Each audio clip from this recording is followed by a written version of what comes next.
વિદ્યાર્થી મિત્રો નમસ્કાર. શ્રી હિરપરા કન્યા વિદ્યાલયમાં આપણું હાર્દિક સ્વાગત કરું છું. આજે આપણે ધોરણ 11 ગદ્ય 12 કિંતો કુટિલતા વિશે અભ્યાસ કરીશું. સૌથી પહેલાં તો આપણે એનું જોઈ લઈએ આ પાઠનું સાહિત્ય સ્વરૂપ. તો આ પાઠનું સાહિત્ય સ્વરૂપ એટલે કિંતો કુટિલતા છે, એનું સાહિત્ય સ્વરૂપ છે એ નિબંધ. નિબંધ છે કે જે સાહિત્ય વિદ્યાની અત્યારના સમયની એટલે આધુનિક કાળની દેન છે. સંસ્કૃતમાં નિબંધ એવું નામ એક પ્રકારના ગ્રંથો માટે જાણીતું છે. આપણે ગુજરાતી વિષયની અંદર, હિન્દી અને સંસ્કૃત દરેક વિષયની અંદર નિબંધ શબ્દથી આપણે પરિચિત છીએ કે જે એક સાહિત્ય પ્રકાર છે એમ. પણ સંસ્કૃતમાં છે આ નિબંધ છે એ એક પ્રકારના ગ્રંથ માટે વપરાયેલો શબ્દ છે. કોઈ એક ધર્મશાસ્ત્રીય વિષય ઉપર સામસામયિક ચર્ચા કરતા લઘુ ગ્રંથને નિબંધ ગ્રંથ તરીકે ઓળખવામાં આવે છે. એટલે કે કોઈ બે વ્યક્તિઓ વચ્ચે વાતચીત હોય, કોઈ એક ટોપિક ઉપર વાતચીત હોય, પણ એ વાતચીત કરતાં એક નાનકડું જે સ્વરૂપ આપીએ એટલે કે લઘુ એટલે નાનકડું, એ ગ્રંથની ચર્ચાને એટલે કે નાનકડી ચર્ચાને આપણે લઘુ ગ્રંથ અથવા નિબંધ ગ્રંથ તરીકે પણ ઓળખાવી શકાય. જેમ કે શ્રાદ્ધને લગતી વિચારણા કરનાર શ્રાદ્ધ દીપહ જેવો ગ્રંથો નિબંધ ગ્રંથો તરીકે જાણીતા છે. એટલે કે આપણે શ્રાદ્ધને કોઈ લગતી ચર્ચા કરી હોય તો એ નિબંધને આપણે શીર્ષક આપી શકીએ શ્રાદ્ધ પ્રદીપહ. આધુનિક કાળની એટલે કે અત્યારની આ વિદ્યાને સ્વીકારી લઈને વર્તમાન કાળમાં સંસ્કૃત સાહિત્યમાં અનેક વિશારદોએ એટલે કે અનેક વિદ્વાનોએ તેમની સુલલિત નિબંધોની રચના કરી છે. આ પ્રકારના નિબંધો સામાન્ય રીતે સંસ્કૃત ભાષાની પત્રિકાઓમાં છપાતા રહે છે. આપણે આ શબ્દ આવ્યો પત્રિકાઓ, કે જેને આપણે અંગ્રેજીની અંદર પેમ્પલેટ કહીએ છીએ. બીજું આપણે સ્વરૂપ આપી શકીએ નાની પુસ્તિકાઓ, કે જેની અંદર લઘુ નિબંધો છે એ છપાતા હોય છે. કેટલાક વિદ્વાનોએ પોતે લખાણના નિબંધોને એકત્ર સંગ્રહિત કરીને પુસ્તકાકારે પણ પ્રકાશિત કરાવ્યા છે. કેટલાક વિદ્વાનો પોતે જે લખતા હોય છે નિબંધો છે ને કલેક્શન કરતા હોય છે એટલે કે સંગ્રહિત કરતા હોય છે, અને બધા જ નિબંધોને કલેક્શન કરી સંગ્રહિત કરી એક નામ છે એ પુસ્તકને આપે છે, અને પુસ્તકાકાર એટલે કે પોતે એ નિબંધોને પ્રકાશિત કરે છે એક ગ્રંથ સ્વરૂપે. આવી જ રીતે રાજસ્થાનની અંદર જે જયપુરમાં નિવાસ કરે છે મથુરાનાથે એને સમસામયિક એટલે કે અત્યારના વિષયો ઉપર એક સુંદર નિબંધો છે લખ્યો છે, અને તે નિબંધો છે એને જુદી જુદી પત્ર અને પત્રિકાઓમાં પ્રકાશિત કર્યો છે. તેથી એમાંના કેટલાક નિબંધો એટલે કે પોતે જે લખેલા પત્ર અને પત્રિકાઓમાં જે નિબંધો પ્રકાશિત કર્યા છે એ બધા નિબંધોને એને કલેક્શન કર્યા એટલે કે સંગ્રહ કર્યા, અને એ બધા નિબંધોને એક નામ આપ્યું પ્રબંધ પારિજાત, અને એ નિબંધ ગ્રંથ તરીકે એને પોતે પ્રકાશિત કર્યો. કોને?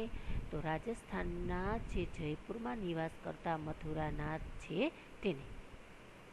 તેમાં કુંતો કુટિલતા શીર્ષક ઉપરથી એક નિબંધ છે કે જે આપણા પાઠનું આ શીર્ષક છે. એ નિબંધ છે શેમાં આવેલો છે? પ્રબંધ પારિજાત. આપણે જ્યારે સંદર્ભ લખશું ત્યારે આપણે આ સંદર્ભ તરીકે લખવાનો થશે કે પ્રસ્તુત વાક્ય છે એ પ્રબંધ પારિજાત નામના ગ્રંથમાંથી કિંતો કુટિલતા શીર્ષકમાંથી પ્રસ્તુત વાક્ય છે તે લેવામાં આવેલું છે. આ નિબંધના એક નાનકડા અંશને સંપાદિત કરીને અનેક પાઠ્યપુસ્તકના નિયત ભાષા સ્તરે અનુરૂપ પરિવર્તન કરીને પાઠ છે તૈયાર કરવામાં આવ્યો છે. નાનકડો અંશ એટલે કે આ કુંતો કુટિલતા એમાંથી એક સુંદર મજાનું એક એકમ તૈયાર કર્યો છે, અને એ એકમ છે એટલે કે કિંતો કુટિલતા જે આપણે ભણવાનો છે.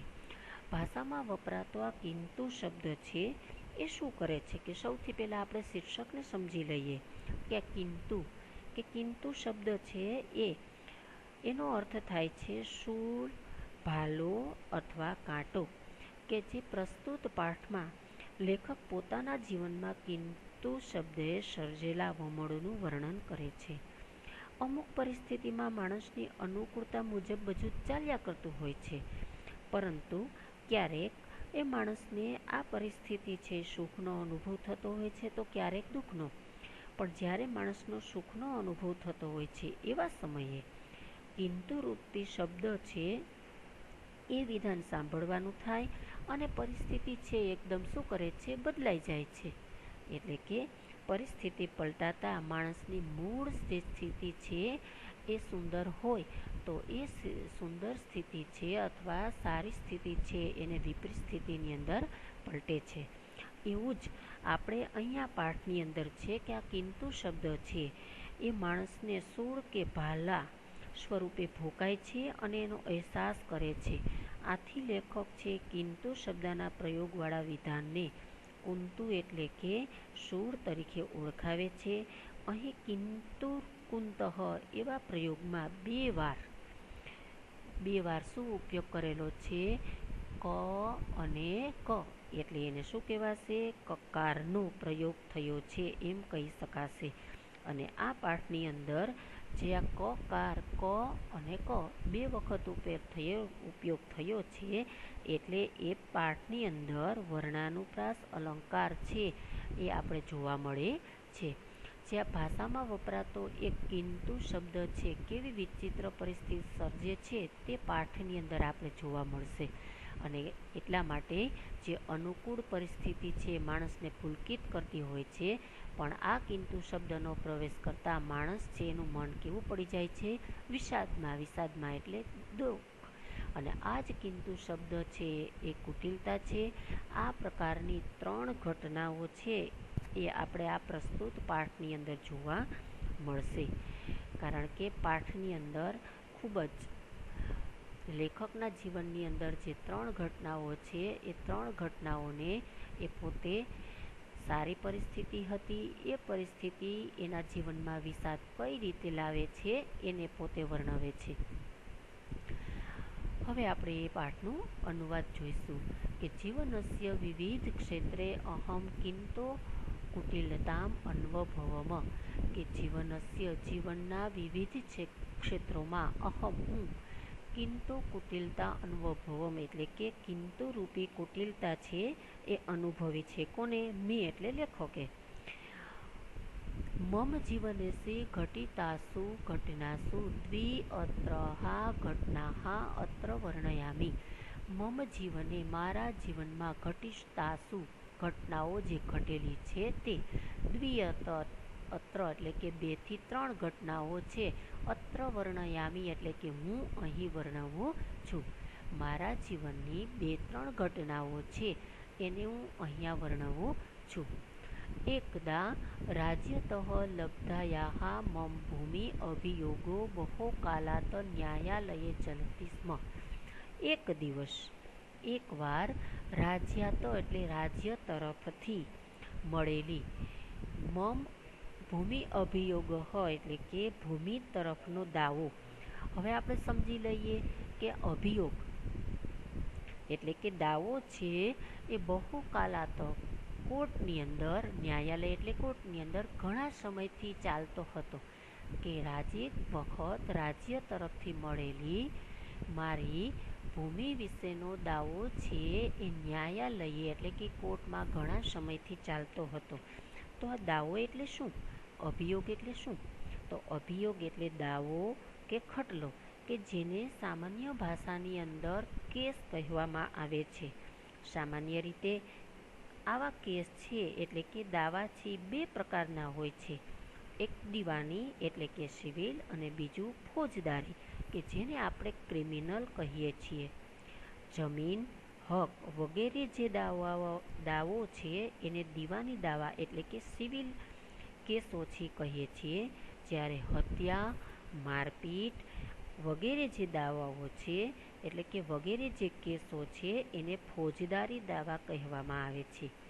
જ્યારે વ્યક્તિને પરસ્પર સમજૂતીથી સમસ્યાનો નિકાલ થતો દેખાતો નથી ત્યારે તે ન્યાયાલયનો આશરો લે છે. ન્યાયાધીશ બંને પક્ષોને સાંભળીને સાક્ષી અને પુરાવાના આધારે કાયદાની જોગવાઈ અનુસાર સમસ્યાનું સમાધાન કરે છે. તેને શું કહેવામાં આવે છે? અભિયોગ અર્થાત દાવો કે ખટલો, કે જેને સામાન્ય ભાષાની અંદર શું કહેવામાં આવે છે? કેસ.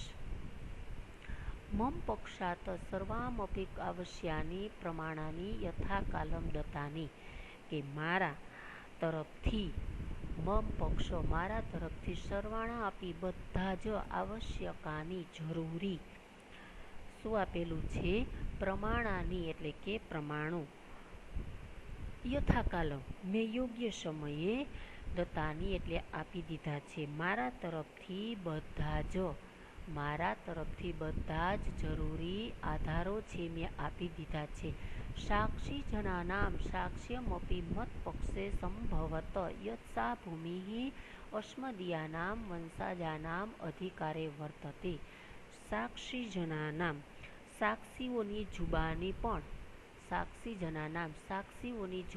પણ મમ પક્ષે મારા પક્ષે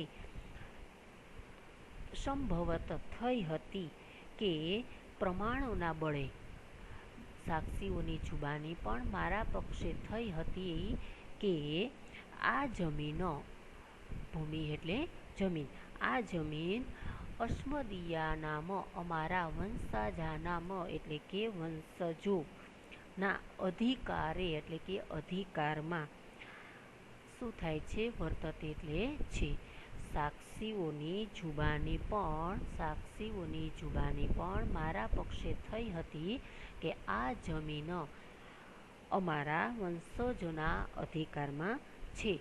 વકીલાના આપી મહ્યમ અભયમ દત્તમ યત પ્રમાણાનામ બલેન ભૂમિ અયમ અવશ્યમ ભૂમિક અધિકારમ મુક્તા ભવિષ્યતિ.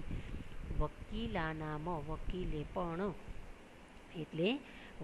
પણ મને અભયમ મહ્યમ દત્તમ એટલે મને અભય વચન આપ્યું હતું કે ભૂમિ અયમ આ જમીન અવશ્યમ જરૂરી ભવત અધિકાર ભુક્તા તમારા અધિકારમાં ભોગવવા યોગ્ય થશે, એટલે કે તમારા અધિકાર વડે ભોગવાયેલી થશે. વિદ્યાર્થી મિત્રો, આપણે જોયું કે જે છે રાજ્ય તરફથી એને જમીન મળેલી હતી, એ જમીન પોતાની જ હતી, પરંતુ હવે એના જીવનમાં એવો શબ્દ આવશે કિંતુ, કે એનું જીવનની જે આનંદની ક્ષણ હતી એ આનંદની ક્ષણ હવે શેમાં ફરવાઈ જશે? શોકમાં. કે જેના વિશે આપણે આવતા પીરિયડની અંદર એટલે કે આવતા વિડિયાની અંદર આપણે જોશું. આભાર.